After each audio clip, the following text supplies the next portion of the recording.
안녕하세요, 보물농장입니다. 오늘은 2021년 3월 14일 일요일 오후입니다. 지금 저는 새로 저희 보물농장의 아지트가 될 새로운 농장에 왔습니다. 전에 있던 농장은 이제 임대 계약 기간이 끝나서 이제 다시 또 농장 보금자리를 옮기게 됩니다. 지금 이곳은 저 뒤편에 지금 이제 비닐하우스를 짓기 위해서 지금 평탄 작업을 해 놓은 상태입니다. 이제 저 뒤에다가 이중 비닐하우스를 폭 7m, 길이 18m 짜리 미니 비닐하우스를 지을 계획입니다.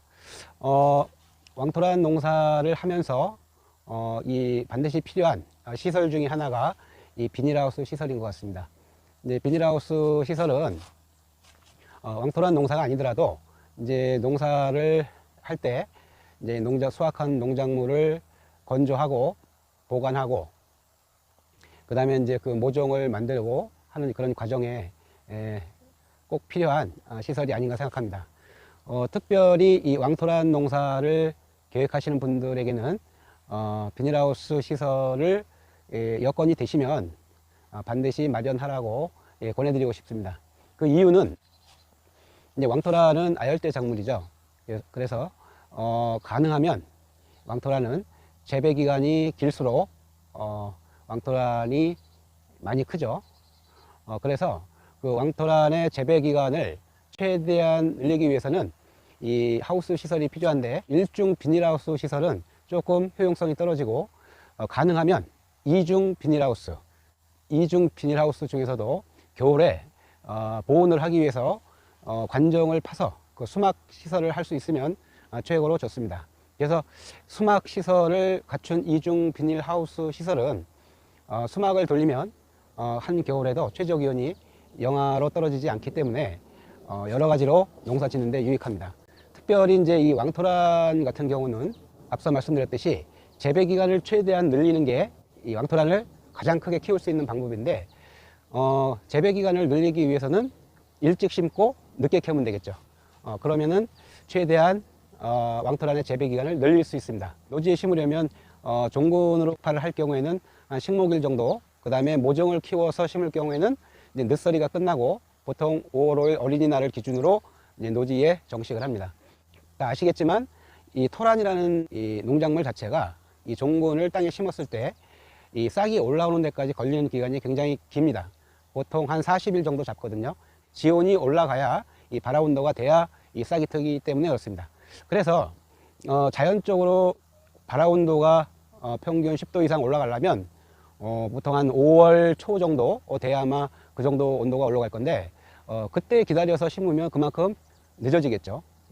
그래서 왕토란을 심을 때 제일 좋은 방법은 모종을 만들어서 모종으로 심는 게 재배 기간을 최대한 늘릴 수 있는 방법이죠. 그러면은 모종을 만들기 위해서는 모종 작업을 일찍 하면 되는데, 노지에서는 그게 불가능합니다. 그래서 이 보온이 되는 이런 하우스 시설이 있으면 그 하우스 시설에서 보통 뭐 1월 달부터 모종 작업을 하면 이제 3월 정도 되면, 그래서 이제 노지에 정식할 때쯤 되면 이 하우스에서 모종이 많이 크겠죠.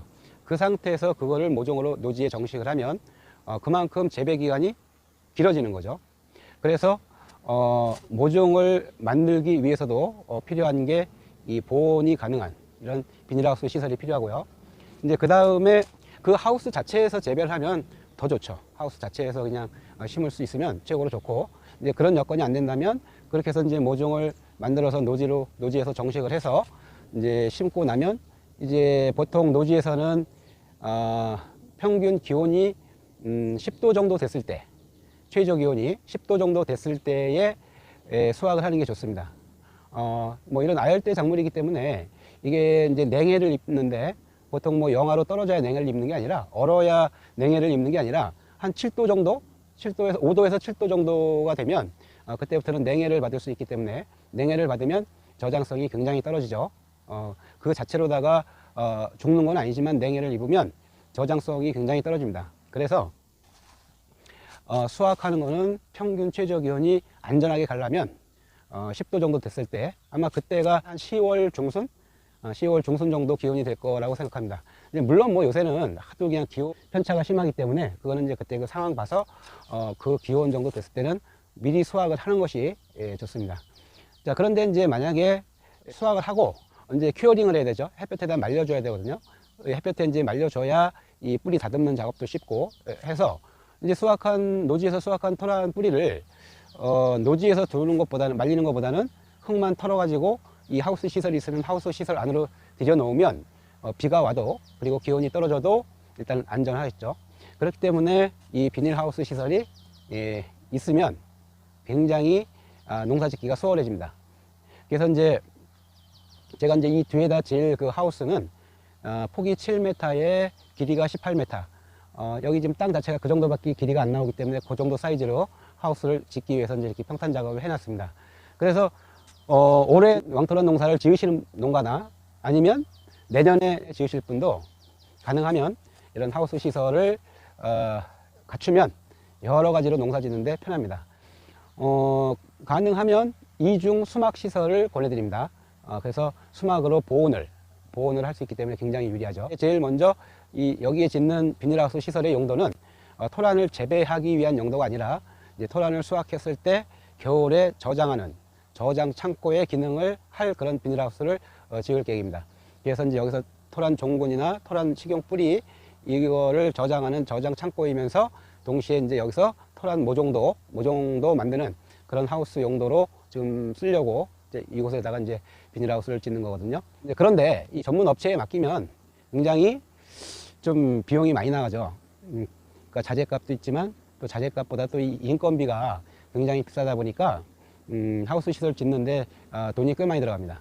그래서 이제 저 같은 경우는 뭐 이렇게 하우스를 잘 짓지는 않지만 기능적으로 어떤 기능이 있어야 되고 그 다음에 제일 중요한 건 이제 튼튼하면서 제가 원하는 기능을 갖고 있으면 됩니다. 모양이 이쁠 필요는 없죠.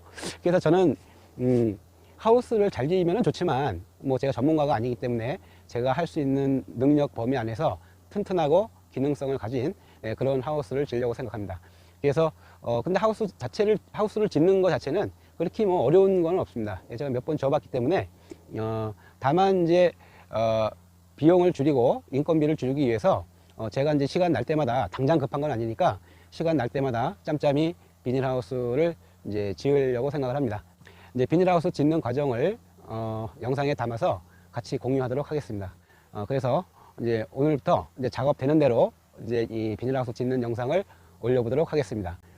오늘은 이제 이 비닐하우스를 짓기 위해서 첫 번째로 해야 되는 게 이제 폭이 7m에 길이가 18m니까 이런 직사각형이 그려지겠죠. 직사각형의 비닐하우스가 만들어질 거니까 그 직사각형을 그리는 게 첫 번째 단계겠죠. 그 직사각형에서 이 길이에다 하우스 파이프를 꽂을 거니까. 그래서 이게 최대한 정확하게 직사각형이 그려져야 하우스가 이게 삐뚤어지지 않고 예쁘게 지어질 수 있습니다. 그래서 오늘은 그 사각형 그리고 그 다음에 그 인발 파이프를 박는 작업까지를 한번 해볼까 합니다. 오늘은 왕토란 농사에 비닐하우스 시설이 있으면 무엇이 유리한지 어떻게 활용하면 좋은지 그 부분에 대해서 알아봤습니다. 그러면 지금부터 직사각형을 만드는 그 작업을 한번 해보도록 하겠습니다.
어, 1단계 직사각형 틀 만들고 하우스 파이프 꽂을 60cm 간격으로 인발 파이프 박는 작업까지를 마쳤습니다.